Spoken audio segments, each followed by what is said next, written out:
Hanny. I'm the CEO of Red Mountain Energy Company. I'm Diana Knight, and I will be representing the rig manager. And I'm Stanley Horvath, and I was the safety manager. So on January 22nd, 2018, gas escaped prior truss well 1H9. This would later catch fire and explode. 5 were killed in this explosion. So, as the rig manager, I am responsible for every aspect of daily rig operations. I make sure crews follow safety procedures, regulations, and company policies. I, along with the driller and the company man, plan these procedures daily. As the safety manager, I was responsible for conducting safety meetings and inspections to ensure compliance. I plan, implement, and conduct preventative care, safety, and compliance training programs. I provide the management team with guidance on health and safety, and I also monitor and coordinate schedule updates. As the CEO of the company, I hired Patterson UTI as my contractor so they would be able to work the well while my company oversaw them. They were responsible for providing personnel and equipment. As part of my company, we came up with the plan for the well and the design. Now, before we get into the video, you're going to need to know some terms to understand drilling processes. So, the first being the tripping process. This happens when a mud substance replaces the drilling bits inside the well. Next, we're going to talk about influxes. Influxes are warnings that fluids enter the well. If there's an increase of mud volume in the mud pits or a flow of mud in the flow lines, there's an influx. Hydrostatic pressure is the equilibrium from inside the well to the formation that you're drilling into. This prevents any gas from rising to the surface that is unwanted. So, there are also key differences between overbalanced drilling and underbalanced drilling. In overbalanced, the hydrostatic pressure is on purpose kept at a higher state. This is to make sure no fluids rise to the surface, and it therefore also prevents blowouts and other fires. In an underbalanced operation, the pressure inside the well is kept below the formation. This is so that the gas you are wanting to extract can come to the surface. And now we're about to show you the video so you can learn more about the root cause analysis.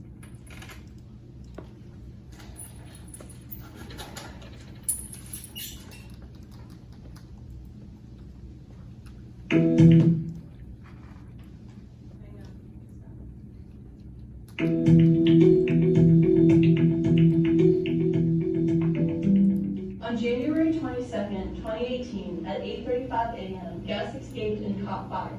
This well fire lasted until 4 p.m. the same day and was fatal. 5 people died in this incident at prior trust well 1H9 in Pittsburgh County, Oklahoma. We will go over each component of our root cause analysis. We will start with safety, the blind ramps, training, procedures, and following other missed indications. Our root cause is that we'll go over that safety regulations went unchecked and unpracticed.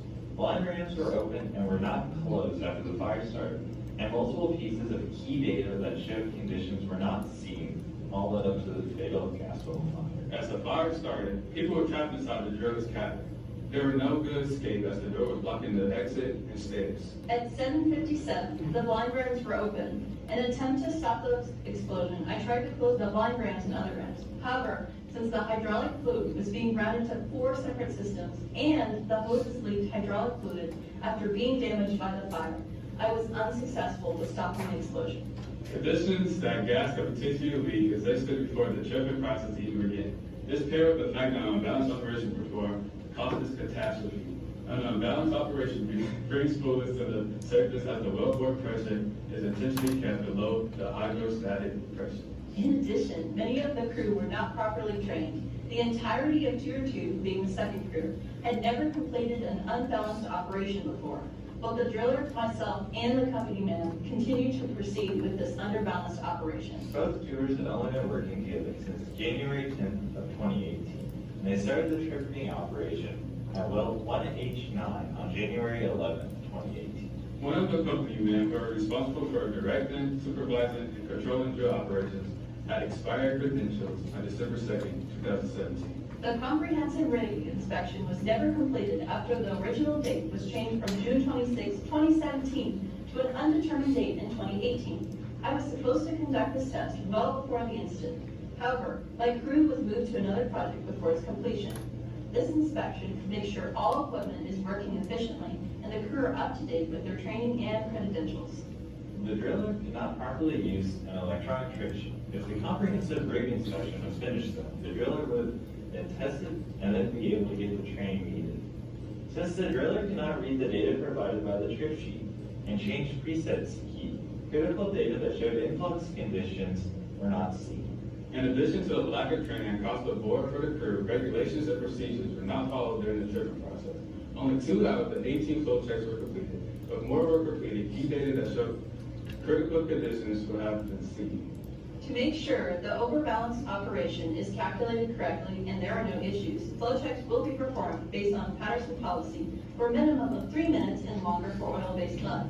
This particular operation used oil-based mud, and the driller should stop performing flow check at these times. There are 8 events of which a flow check should be conducted. To summarize, flow checks need to be performed after almost all the steps of the tripping process.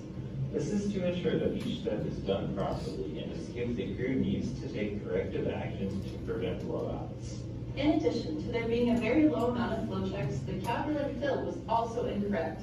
Both tours had not had any experiences using this calculated method and therefore could not do it properly.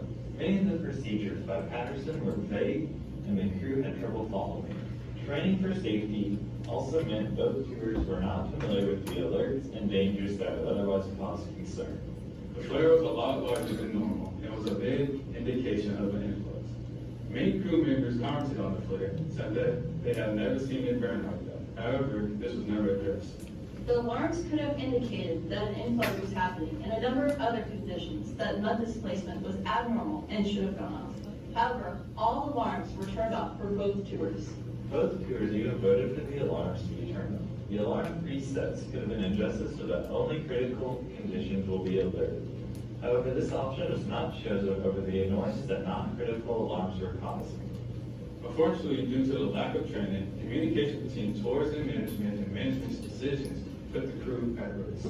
In the end, 5 people were killed, 2 of which attempted to stop the fire, but were unsuccessful as they ran into the driller's cabin. The fire lasted from 8:30 a.m. to 4 p.m. and only ceased when a team of boots and coots, in addition to a well-controlled service, were able to close the blind ramps manually. Recommendations are very important to preventing more catastrophes. Once these changes are implemented, more situations like this will never happen again. Understanding the event and the root cause of the event will help prevent future blowouts, and people will be more aware of influences and quickly stop the operation and take the correct steps to solve the problem. More specific rules and regulations that must be upheld. Workers are also required to bring up any concerns with equipment or other indications of problems. Proper management procedures should be followed and proper training should take place first before the workers begin their first shift. Proper drilling techniques should also be followed to create a safer work environment. Alarms must be on at all times. Presets cannot go to the extremes. Require better safety procedures and more specific situations like dealing with flares.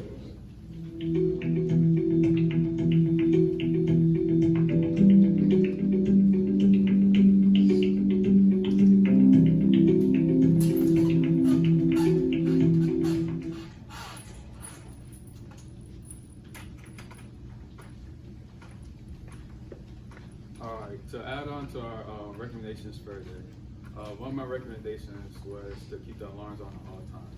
As you know, the workers turned off the alarms and wasn't alerted about the flare. So if keeping the alarms on all times will keep this from happening in the future. One of my other recommendations was to practice safety procedures. As you know, the workers didn't practice the safety procedures correctly, and it led to workers getting stuck in the driller's cabin, and it also led to fatal deaths. So keeping, practicing safety procedures will keep tragedies like this from happening. So I, as rig manager, should have understood that my crew was not properly trained for these certain procedures that we continued with. So in the future, all crew members must be properly trained before proceeding with any type of drilling processes. In addition, alarms must be on at all times. Presets cannot be set to the extremes. In addition, if crew members see issues with equipment or other things, they should explain their alerts.